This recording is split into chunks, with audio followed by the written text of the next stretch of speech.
कि प्रभु में मरना बहुत सरल है। प्रभु में मरना बहुत सरल है ना? या मान लीजिए आप प्रभु में मर रहे हैं, सरलता है, लेकिन हर पल प्रभु में जीना सबसे कठिन है ना? क्योंकि 24 घंटे आपको प्रभु में जीना है। 24 घंटे आपको प्रभु में, सिर्फ प्रभु में जीना है। बोल चाल में, इसमें उसमें, सारी बातों में आपको सिर्फ प्रभु में जीना है। इसलिए मालूम है, मरने से ज्यादा कठिन जीना है। हालेलुया। मरने से ज्यादा कठिन जीना है, याद रखें। और वो भी एक अच्छा विश्वासी बनके, वो भी परमेश्वर के वचन पर चलते हुए। हमने सुबह कहा, अपनी कमजोरियों को अपनी बुराई का आड़ मत बनाइए। अपनी कमजोरियों को अपनी बुराई का आड़ मत बनाइए। अपनी कमजोरियों को अपने ऊपर हावी ना होने दीजिए कि वह आपके लिए बुराई का कारण बन जाए और परमेश्वर के वचन से आप दूर हो जाए। मेरे प्रियो, परमेश्वर भले हैं और अच्छे हैं, है ना? सो प्रभु को दिल से हम धन्यवाद देते हैं, प्रभु के प्यार के लिए, प्रभु के अनुग्रह के लिए, कि प्रभु हमें ये समय देते हैं कि हम प्रभु के पास बैठकर परमेश्वर के वचन को सुन सकें। कितनी प्यारी और अद्भुत बात है। चलिए हम प्रभु को दिल से धन्यवाद देना चाहते हैं, है ना? और आपको मालूम है, आप कमेंट्स कीजिएगा मैं जो कह रहा हूं आपको, है ना? क्योंकि आप कहेंगे तो आवाज मेरे पास तक नहीं पहुंचेगी, लेकिन आप जरूर कमेंट्स करके कह सकते हैं। आपके पास कौन सी चीज है जो चोरी हो सकती है? आपके पास कौन सी चीज है जिसकी चोरी हो सकती है? सुनिएगा, यदि आप कमेंट्स करें तो बहुत अच्छी बात है। आप बता सकते हैं आपको लगता है कि कौन सी चीज की चोरी हो सकती है। जी, यदि जल्दी से कहें तो मुझे बहुत अच्छा लगेगा। Thank you Lord Jesus, thank you Lord. जी, जब तक मैं अपनी तैयारी कर रहा हूं, फिर हम परमेश्वर के वचन की ओर जल्दी से बढ़ते हैं। हालेलुया। यस, कोई कमेंट्स करके कह सकता है कौन सी हमारी चीज की चोरी हो सकती है? जी, आत्मिक और भौतिक। भौतिक सारी चीजों की चोरी हो जाती है, लेकिन कई बार आत्मिक चीजों की भी चोरी हो सकती है। आत्मिक चीजों की भी चोरी हो जाती है, याद रखिएगा। और कब?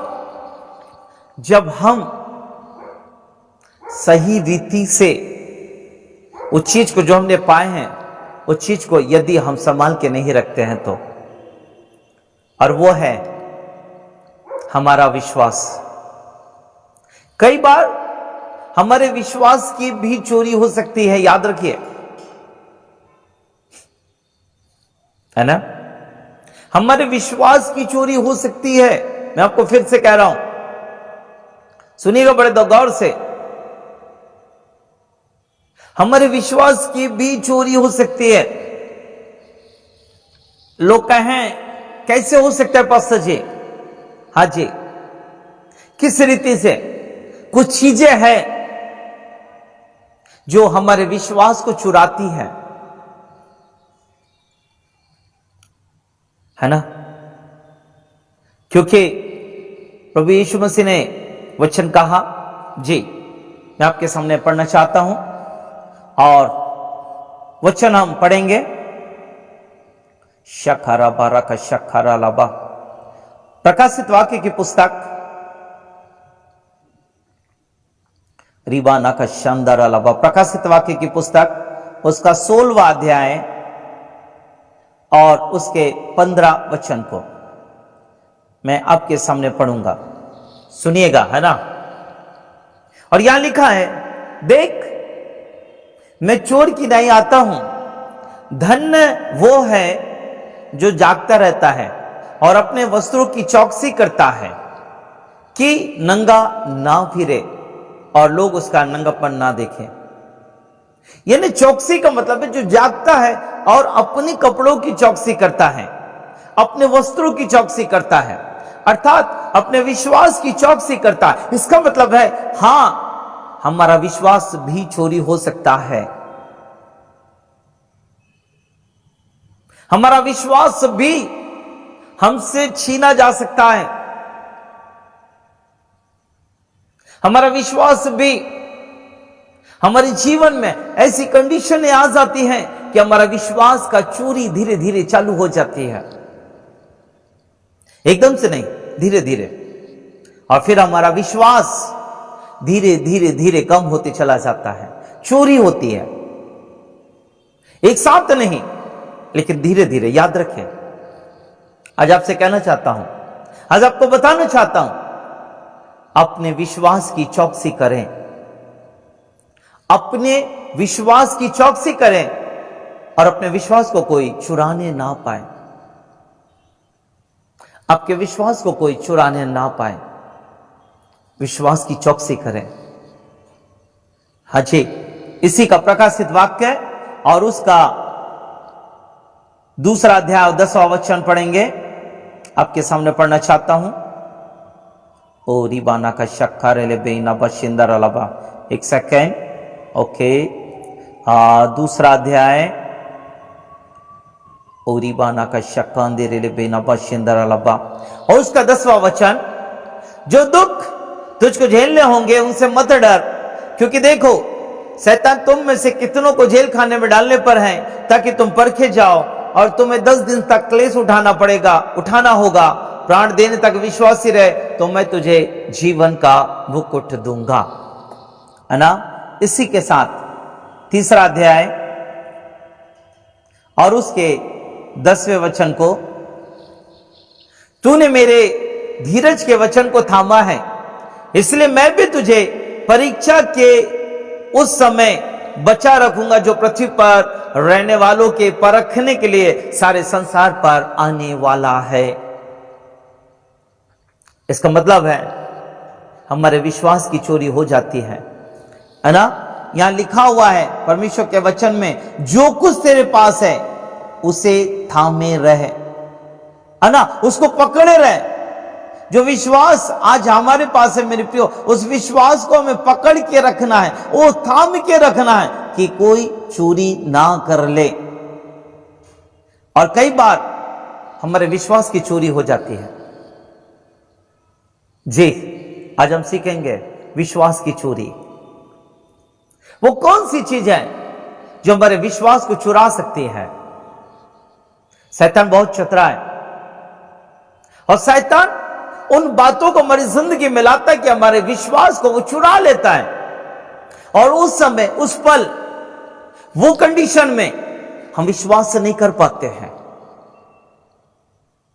वो समस्या जब आती है तब हम विश्वास नहीं कर पाते हैं, क्योंकि वो चुरा लिया जाता है हमारे जीवन में। कुछ समय के लिए वो चला जाता है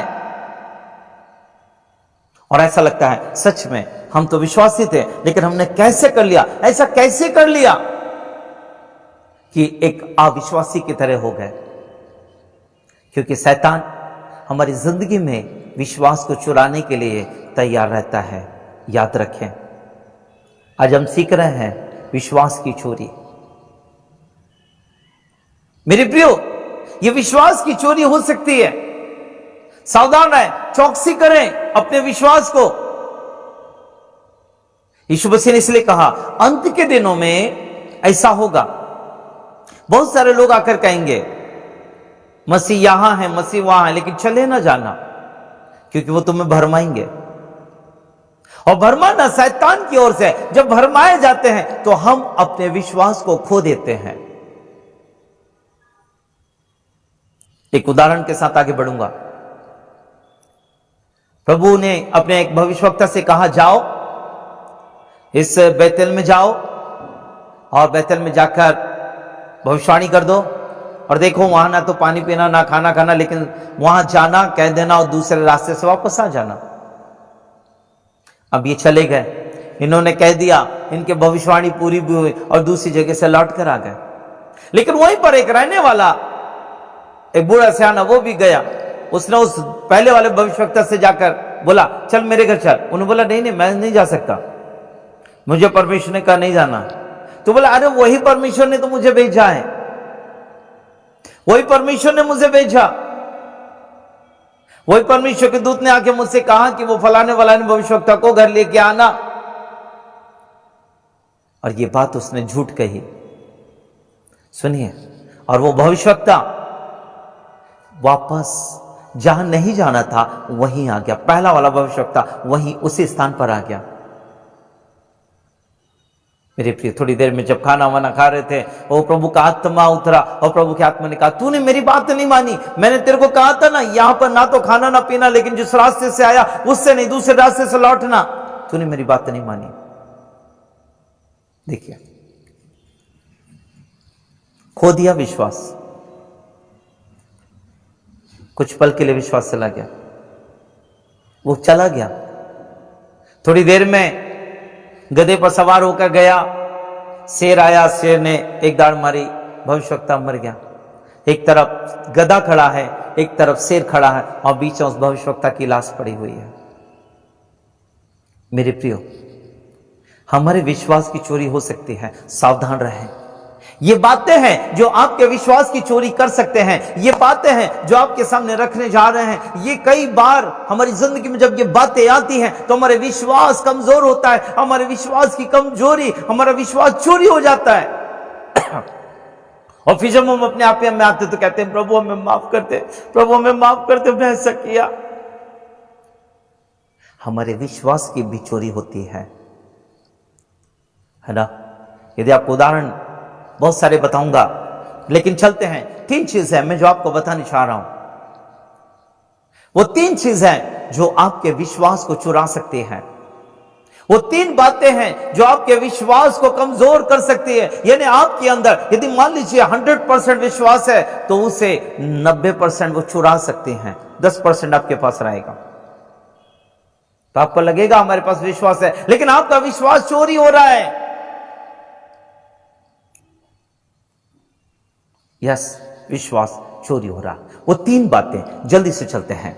रबानी का शक खांदे रेलवे याबा रिबा नबा शानदार रेलवे, यस चलते हैं। ओके, याकूब की पत्री उसका पहला अध्याय। Hallelujah Jesus, thank you Lord. याकूब की पत्री उसका पहला अध्याय और उसका 6वां वचन सुनिएगा। पर विश्वास से मांगे और कुछ संदेह ना करे, क्योंकि संदेह करने वाला समुद्र की लहर के समान है जो हवा से बहती और उछलती है। सुनिए, संदेह ये शैतान की एक चाल है। शैतान संदेह को हमारी जिंदगी में भेजता है, और जब संदेह को हमारी जिंदगी में भेजता है तो हमारा विश्वास जो 100% है उसकी चोरी धीरे धीरे होने लगती है। संदेह ही है जो हमारे विश्वास को चुराने में सफल होता है। संदेह, कई बार हम संदेह करते हैं, कई बार हम संदेह जीवन में लाते हैं, और जब कई बार संदेह हमारे जीवन में हम ला लेते हैं, इसका मतलब है परमेश्वर ने जो विश्वास हमें दिया, जो ट्रस्ट उसने हमें दिया, उसकी हमारे जीवन से चोरी हो रही है। यस, रिमाइंड जी, विश्वास की चोरी, और वो संदेह के द्वारा। ये संदेह शैतान का एक हथियार है, और शैतान इस हथियार के द्वारा आपके विश्वास को चोरी करता है, आपके विश्वास को छीन लेता है, आपके विश्वास को कमजोर कर देता है। यही है संदेह। और संदेह समुद्र की लहरों के समान होता है। मेरे प्रियो, जब परमेश्वर ने अब्राहम जी को बुलाया तो कहा मैं तुझे संतान दूंगा। और जब अब्राहम जी को कहा मैं तुझे संतान दूंगा, तो बेशक अब्राहम जी ने अपनी पत्नी सारा जी से कहा, लेकिन कुछ समय व्यतीत हो गया, कुछ समय चला गया, थोड़ा सा समय। जब थोड़ा सा समय चला गया, उसके बाद में सारा जी ने कहा अब्राहम जी से, देखो परमेश्वर ने हमसे कहा तो है, लेकिन कुछ तो अपना दिमाग भी चलाना चाहिए ना, चलो ना, कुछ अपनी बुद्धि भी।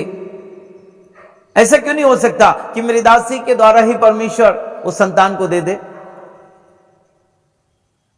और अब्राहम ने परमेश्वर की नहीं, सारा की बात को मानकर परमेश्वर के वचन पर संदेह किया।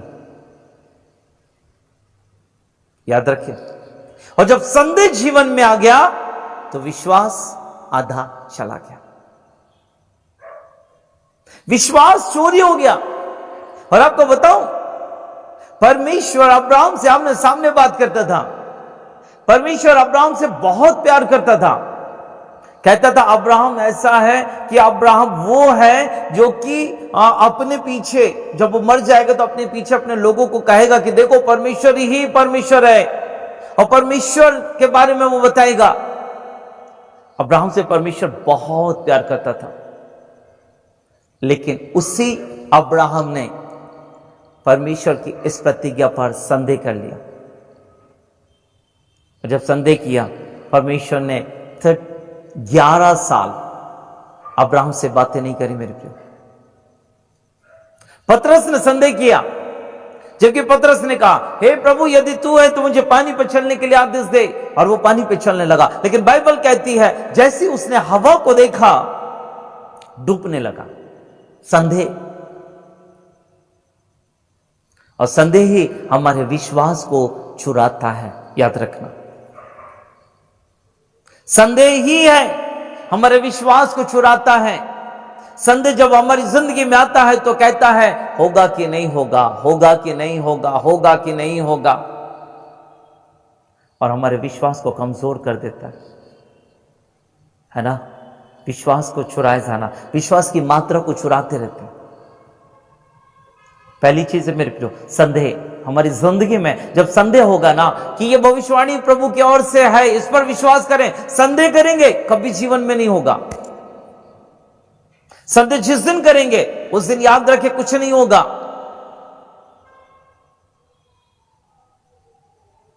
संदेह मेरी प्रिय समय नहीं है। 3 बातें हैं, इसलिए पहली बात है वो जो चुराती है, हमारे विश्वास को चुराने वाली बातें हैं ना, वो है हमारा संदेह। अभी भी लोगों को विश्वास नहीं है। मैं दूसरों की बात नहीं कर रहा, हां जो बाइबल पढ़ते हैं उनको भी विश्वास नहीं है कि यीशु है या नहीं है, क्योंकि अभी तक तो हमने केवल बाइबल में सिर्फ पढ़ रहे हैं ना, हमने देखा नहीं है कभी यीशु है कि नहीं है। संदेह, और संदेह हमारे विश्वास को चोरी करता है, याद रख लीजिएगा।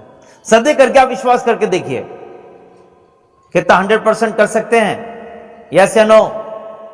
जवाब दीजिएगा। क्या संदेह करके आप 100% विश्वास कर सकते हैं? यस या नो?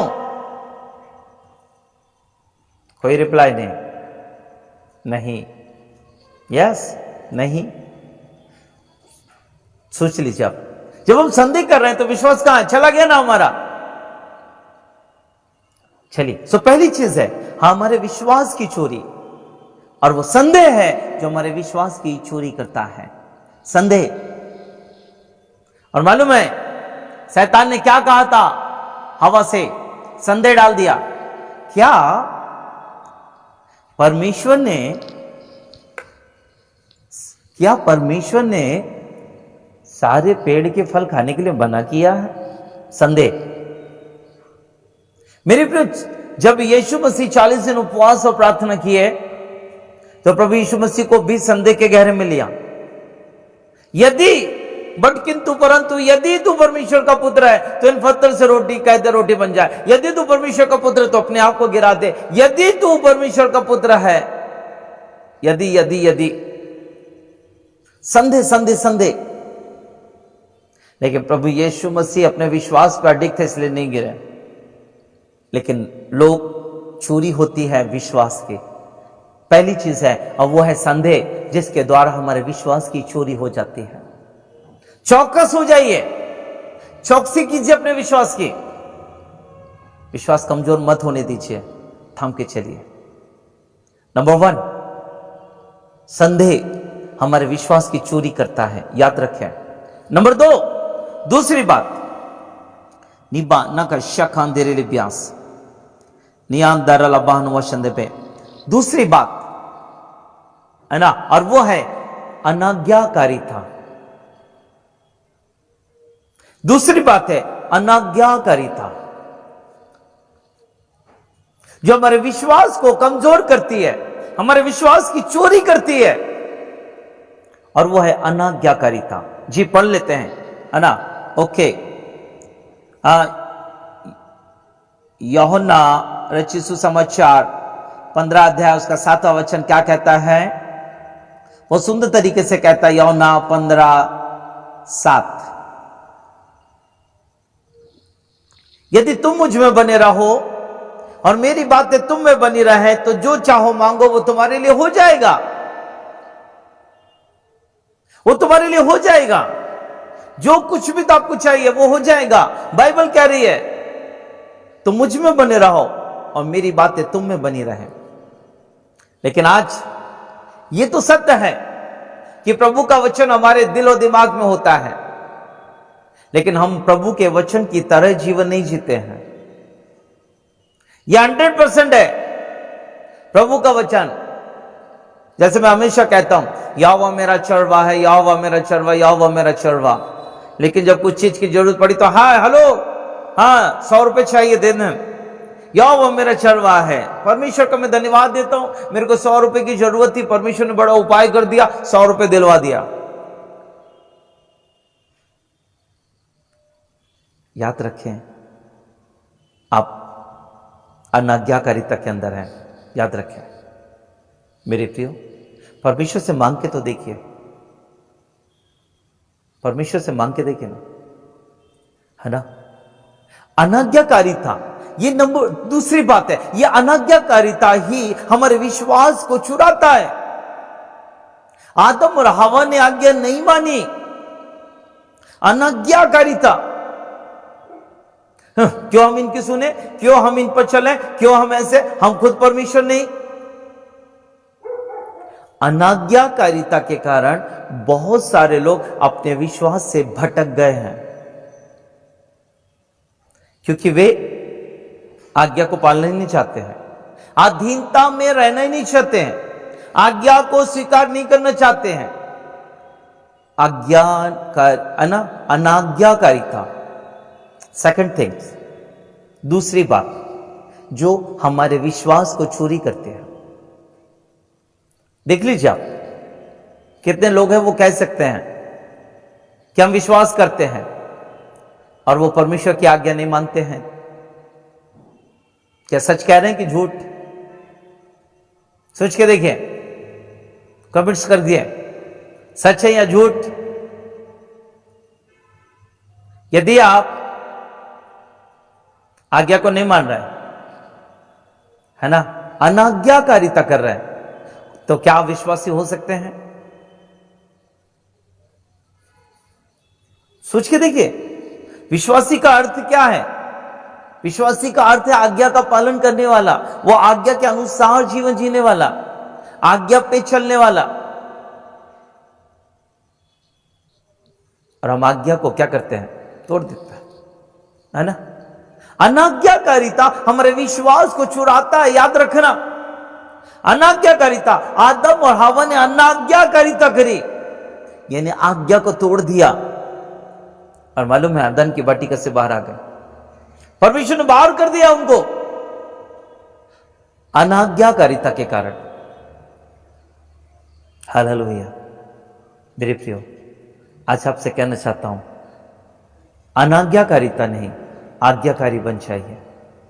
लेकिन क्या करें, हमारे विश्वास को चुराने वाली ये अनाज्ञाकारिता है। आज लोग ना अनाज्ञाकारिता, दो कान इसलिए, एक से सुनना दूसरे से निकाल देना, ठीक है ना, पास्टर का काम है, पटर पटर करते रहता, इनका काम ही है बोलते रहते हैं। मेरे प्रियो, याद रखो, आज मौका है, सुन लो, शायद कल कोई बोलने वाला भी नहीं होगा, कल कोई बोलने वाला नहीं होगा, कल आपको कोई समझाने वाला नहीं होगा, कल आपको कोई मार्गदर्शन दिखाने वाला नहीं होगा। प्लीज आज्ञाकारी बन जाइए। अनाज्ञाकारिता आपके विश्वास को कमजोर करता है। याद रखना, वो आपके विश्वास को चुरा रहा है। यदि आप कहें कि मैं आज्ञा मानता हूं,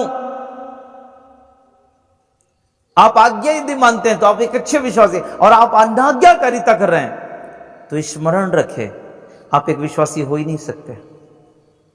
आपको मालूम है परमेश्वर ने आदम और हवा को अदन की बारी से क्यों बाहर निकाला?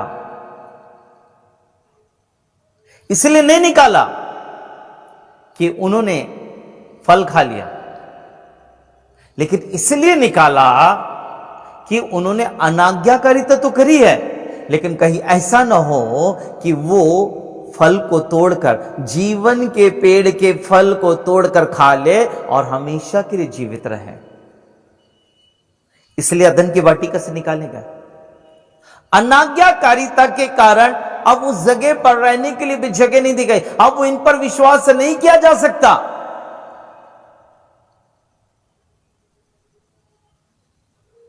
सोचिए, परमेश्वर ने, अना कितनी अच्छी बात है। चलिए एक और छोटी सी बात है, कितना अच्छा है।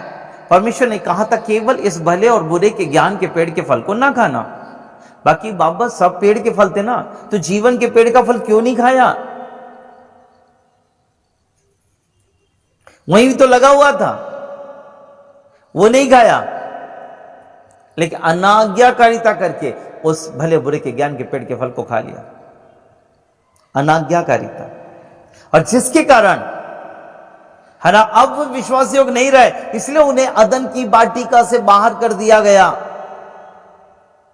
याद रखें, लिखा ना, डरपोक, व्यभिचारी, अविश्वासी, हठीले, ऐसे लोगों का भाग उस आग की झील में होगा जो दूसरी मृत्यु है।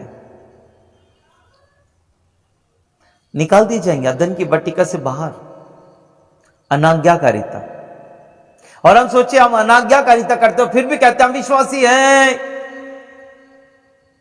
माफ कीजिए, समझ जाइए, कोई आपके विश्वास को चुरा रहा है। शैतान आपके विश्वास को चुरा रहा है अनाज्ञाकारिता करवाकर आपसे। और तीसरी और अंतिम बात जो हमारे लिए है, जो हमारे विश्वास को चुराता है, जो हमारे विश्वास को कमजोर करता है, सबसे ज्यादा हमारे विश्वास को चुराने वाली चीजें हैं, और वो है आसमान जुए में जुतना। मैं अपने शब्दों में कहूंगा, और वो है समझौता। जब हम समझौता करते हैं, जब हम समझौते के जीवन में जीते हैं, तो हमारा विश्वास चोरी हो जाता है। जब हम समझौते में जीवन जीने लगते हैं ना, एक समझौते में ओके चलो इधर भी करते हैं, इधर भी कर लेते हैं, प्रभु का नाम भी ले लेंगे और ये प्रभु को भी प्रसन्न कर लेंगे। इसका मतलब है परमेश्वर की दृष्टि में हम विश्वासी ही नहीं है। याद रखिएगा, हमारी दृष्टि में लगता है हम बहुत बड़े विश्वासी हैं। क्या बात कर रहे पास्टर जी, मैं 25 साल से प्रभु को मानता हूं, लेकिन यदि समझौते का जीवन जी रहे हैं तो आपका विश्वास चुराया जा रहा है। याद रखें, आपका विश्वास खोखला हो गया है, आपका विश्वास ऊपर से दिख रहा है, अंदर से खोखला हो गया है, कुछ नहीं है। ऊपर से आप दिख रहे हैं विश्वासी हैं, आप कुछ नहीं है, क्योंकि आप समझौते का जीवन जी रहे हैं। और यह समझौता हमारी जिंदगी में हमारे विश्वास को 0% में ला देता है। समझौता हमारी जिंदगी में 0% हमारे विश्वास को लाता है। याद रखिएगा, इसका मतलब जब हम समझौता करते हैं, इसका मतलब सीधा सीधा हम परमेश्वर का इंकार कर देते हैं। हाँ जी, पतरस ने भी समझौता ही किया। सुनिएगा कैसा। यदि वो समझौता नहीं करता तो मैं विश्वास करता हूं वो इंकार नहीं करता।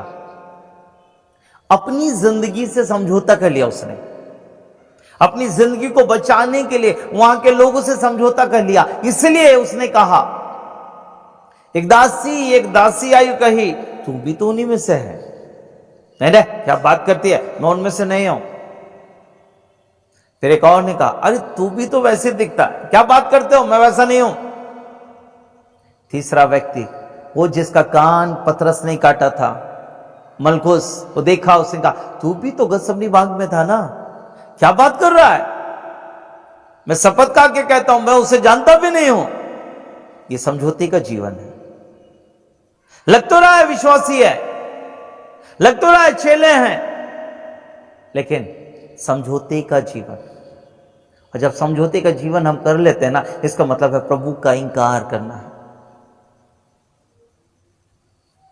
इसलिए जब प्रभु यीशु मसीह जी उठे तो स्वर्गदूत ने स्त्रियों से कहा, जाओ, जाकर चेलो और पतरस से कह दो कि वो तुमसे पहले गलील को जाता है। जाओ, कह दो वो जी उठाए, उसके चेलो और पतरस से कह दो वो जी उठाए। अब चेलो और पतरस, यानी चेले अलग हो गए, पतरस अलग हो गया। क्यों? पतरस चेलों में क्यों नहीं गिना गया? है ना? क्योंकि पतरस के पास समझौते का जीवन, पतरस के पास समझौते का जीवन।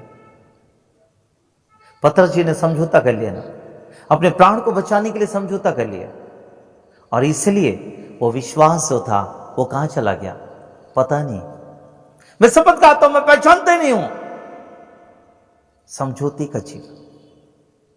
मेरे प्रियो, प्रेरितों के काम की पुस्तक उसके 5वें अध्याय में हनन्याह और सफीरा भी है, और ये दोनों ने भी अपनी जमीन बेची और उसमें से एक भाग लाके परमेश्वर के दासों के पांव के पास रख दिया। जब परमेश्वर के दास ने पूछा, क्या जमीन इतने में बिकी है? यस। हे हनन्याह, शैतान ने तेरे मन में यह बात क्यों डाली कि तू परमेश्वर से झूठ बोले? क्यों शैतान ने तेरे अंदर समझौते का जीवन डाल दिया कि तू परमेश्वर से झूठ बोले? सुन, जब तूने बेचा वो तेरी थी, ये पैसा भी तेरा ही है, लेकिन यदि तू परमेश्वर के पास लाया तो क्या सच नहीं कह सकता था? जब परमेश्वर के दास ने पूछा, हनन्याह ये जमीन कितने में बेची, तो कह सकता था, हां प्रभु के दास, ये जमीन फलाने इतने इतने में, और हमने कुछ इसका हिस्सा अपने पास रखा है। सच बोलने में कौन सा था, लेकिन समझौते का जीवन। जिन पैसों के लिए वो जिन पैसों से जीना चाहता था, सुनिए, हनन्याह और सफीरा जिन पैसों को बचा के वो जीना चाहते थे, वो पैसे भी उनको नहीं बचा सके। वो पैसे उनको नहीं बचा सके। जो जीवन वो जीना चाहते थे, पैसा वो जीवन नहीं बचा सका। वो पैसा रखा रहा, हनन्याह मर गया। 3 घंटे के बाद सफीरा आई, वो भी मर गई। एक दिन में दोनों चले गए। समझौते का जीवन। फिर भी हम कहते हैं हम विश्वासी हैं। समझौते का जीवन है तो याद रखें, विश्वास नहीं है, विश्वास हमारा चुराया जा रहा है। कब तक हम समझौते का जीवन जिएंगे मेरे प्रियो? कब तक हम समझौते पे चलते रहेंगे? थोड़ा सोच के देखें, क्या समझौता हमारी जिंदगी के लिए अच्छा है? नहीं। प्लीज समझौता ना करें, है ना? इसके लिए मैं आपको बताऊं कि 2 कुरिन्थी उसका 6वां अध्याय उसका 14वां वचन, 2 कुरिन्थी जी और 6वां अध्याय और 14वां वचन, अविश्वासियों के साथ असमंज हुए में ना जुटो, क्योंकि धार्मिकता और अधर्म का क्या मेलजोल, या ज्योति और अंधकार का क्या संगति, और मसीह का बलियाल के साथ क्या लगाओ, या विश्वासी के साथ अविश्वासी का क्या नाता? याद रखें, है ना मेरे प्रियो? समझौता नहीं, समझौता नहीं। समझौते के साथ जीवन मत जिए। आप अपने आप को विश्वासी कह रहे हैं, यदि आप विश्वासी कह रहे हैं तो समझौता आपकी जिंदगी में, और वो समझौता आपके विश्वास को चुरा लेगा। आपको लगेगा हम विश्वासी हैं, लेकिन विश्वास हमारे अंदर से चला जाएगा। यस, विश्वास हमारे अंदर का चुराया जा रहा है। हनन्याह सफीरा बहुत सुंदर विश्वासी थे, बहुत अच्छे विश्वासी थे, नई कलीसिया के विश्वासी थे, वो नए नियम की कलीसिया के विश्वासी, लेकिन समझौते की जिंदगी में उनके प्राण चले गए। सोचिए थोड़ा सा, समझौते के कारण उनके प्राण चले गए। मत कीजिए समझौता। ये तीसरी बात है, जो समझौता है ना, यह हमारे विश्वास को चुराता है, याद रखिएगा। ये समझौता जो है ना, ये शैतान की ओर से आता है और विश्वास को चुरा लेता। ओ, कोई दूरी देख रहा, चल रहा। सुनिए, समझौता, हमको पैसे की जरूरत है और हम जा रहे हैं, और आगे अंकल चल रहे हैं बूढ़े सियाने, और उनकी जेब से पैसे का एक गड्डी गिर गई। हम पीछे, हम देख रहे हैं। हमने जाके आगे पहुंचे, अंकल आगे निकल गए, हम खड़े हो गए वहां, हमने पैर रखा, इधर उधर देखा, उसको उठाया और रखा। प्रभु धन्यवाद, मेरे को जरूरत थी, आपने दे दिया, धन्यवाद प्रभु धन्यवाद। और धीरे से साइड से निकल गए। निकलने के बाद आकर कह रहे, प्रभु का धन्यवाद हो कि परमेश्वर ने बड़ी भलाई करी मेरे साथ, और मैं धन्यवाद देता हूं, मेरे को जरूरत थी पैसों की और परमेश्वर ने मुझे पैसों की गड्डी दे दी, मैं प्रभु को धन्यवाद देता हूं। ये समझौते का जीवन। मेरे प्रियो, कायदा तो यही था कि उस सियाने की पैंट्स जब वो गड्डी गिरी, आपको पता है, आपको तो ये चाहिए था कि उसको उठाकर दौड़कर उन्हें दे देते, या उनके लिए कुछ ऐसा कर देते, या वो ले जाकर आप पुलिस थाने में जमा कर देते, लेकिन अपने पास नहीं। याद रखिए, है ना। लेकिन कई बार समझौता हो जाता है हमारे जीवन में। देखिए, मैं ये नहीं कह रहा हूं आप 500 का नोट आपको मिल रहा है, आपको मिल रहा है पैसा, वहां कोई नहीं है, बात एक अलग है, वहां कोई नहीं है, बात एक अलग है। लेकिन किसी का गिरता हुआ पैसा देख रहे हो और फिर कह रहे हो आप परमेश्वर ने दिया, आप गलत हैं, आप समझौते का जीवन जी रहे हैं। फिर प्रभु ने मेरे लिए मार्ग निकाला। अरे बाप रे, प्रभु का मार्ग है कि नहीं? जिसने मार्ग में आया उसको तो देख लो आप। इसलिए समझौता ना करें।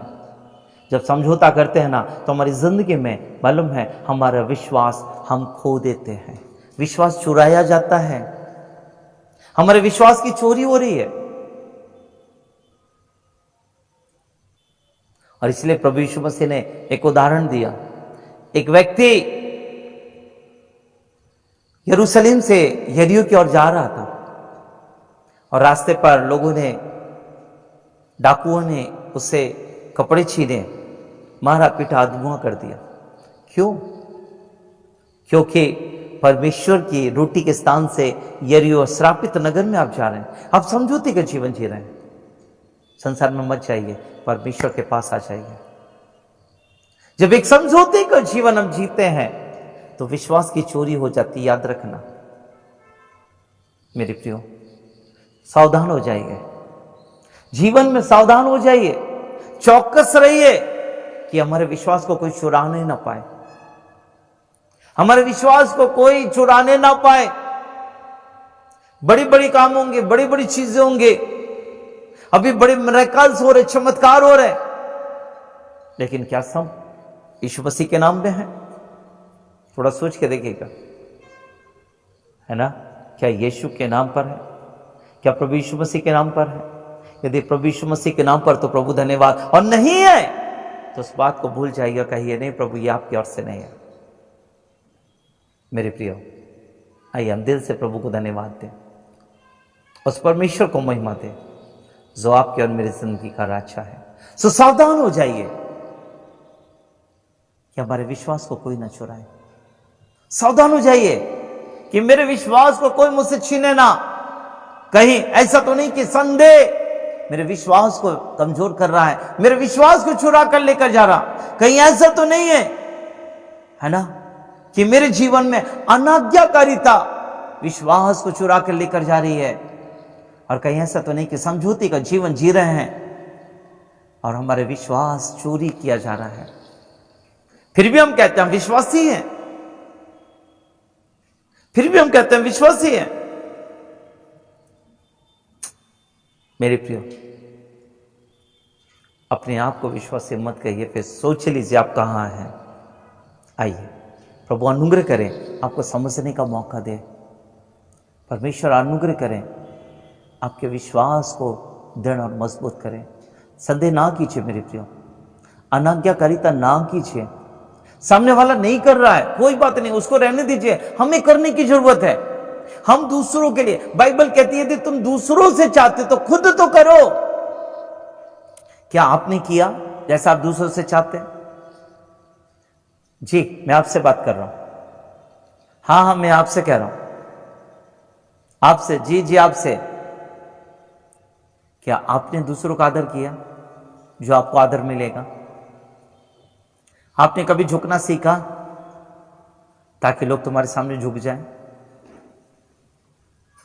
देखो, आप, बाइबल यही कह रही है, यदि आप आदर करोगे आपको आदर मिलेगा। बाइबल कहती है विश्वासी को विश्वासी जानकर ग्रहण करोगे तो विश्वासी का फल मिलेगा, और एक धर्मी को धर्मी जानकर ग्रहण करोगे तो धर्म का फल मिलेगा। एक भविष्यवक्ता को भविष्यवक्ता जान के ग्रहण करोगे तो उसका प्रतिफल तुम्हें मिलेगा। आज हमारे विश्वास को कौन चुरा रहा है? देख लीजिए, हमारे विश्वास को कौन चुरा रहा है? देख लीजिए। आइए, यदि ये चीजें हमारे जीवन में हो रही है तो दुख की बात है, हमारा विश्वास चुराया जा रहा है। हाँ जी, हमारा विश्वास। आइए प्रार्थना करें। अति पवित्र सामर्थ्य परमेश्वर पिता, दिल से धन्यवाद देते हैं प्रभु जी आपके महान प्रेम और अनुग्रह के लिए। धन्यवाद और धन्यवाद देते हैं प्रभु, अभी तक आपने हमें संभाल के रखे, आशीष दिए प्रभु, आपको दिल से धन्य कहते हैं। स्वामी, सब बातों में आपको महिमा देते हैं। प्यारे पिता, हम प्रार्थना करते हैं प्रभु जी, यीशु के नाम में ब्लेस करें, अपने बच्चों को ब्लेस करें प्रभु, और प्रभु इनके जीवन से कोई विश्वास को ना चुराने पाए। प्रभु, विश्वास चोरी हो सकता है, प्रभु अनुग्रह करें कि ये विश्वास चोरी ना हो प्रभु से, लेकिन खुदावन विश्वास बढ़ते चला जाए और आपकी महिमा हो। मेरे पिता अनुग्रह करें, दया करें मेरे राजा, और प्रभु अपनी अद्भुत सामर्थ को दे दीजिए। प्रभु, सब बातों के लिए आपको धन्यवाद देते हैं। खुदावन, जितने प्रियाज हमारे साथ हैं उन सबों को आशीष दे। ब्लेस कर प्रभु, ब्लेस कर राजा, और हर एक के जीवन में अपनी महिमा को दीजिए। धन्यवाद प्रभु, सारा आदर सारी महिमा आपको देते हैं, और धन्यवाद के साथ पिता ये विनती को मसीह यीशु के नाम से मांगते राजा, सुनो दय से ग्रहण कर, आमीन।